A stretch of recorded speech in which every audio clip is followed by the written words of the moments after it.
Atëherë parë që unë jam një elektrike. Sigurisht jam duke dhënë një elektrike që afrohet klasit të elektrikeve, apo jo? Po. Jam korrekt.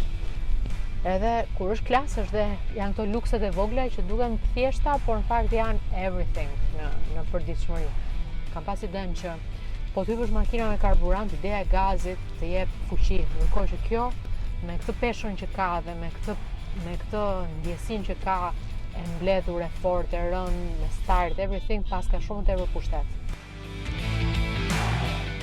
Nuk kam një qef madh që ta testoj deri në fund. E rëndësishme është ta di që e ka potenciale një makinë ose një mjet ose një gjë kështu.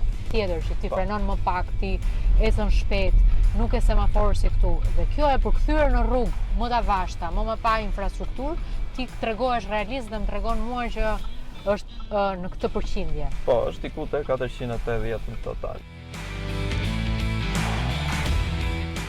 Ka një sensor sipër që përveç këtyre inteligjencës për të marrë vendime, kjo inteligjenca artificiale që është më e madhe se diella me sa duket, është edhe natën, edhe me hën, edhe me pa hën.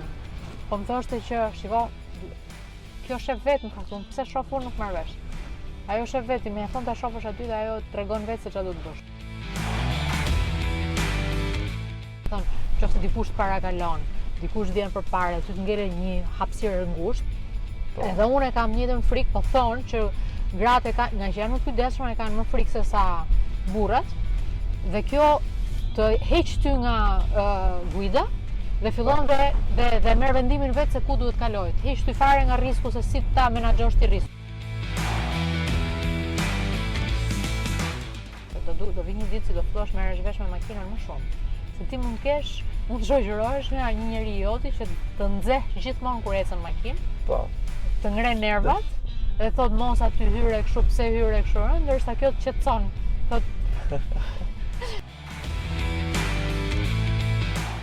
unë bëj një trajnim që quhet luftojmë zakonet. Duhet luftojmë zakonet, sidomos ato që i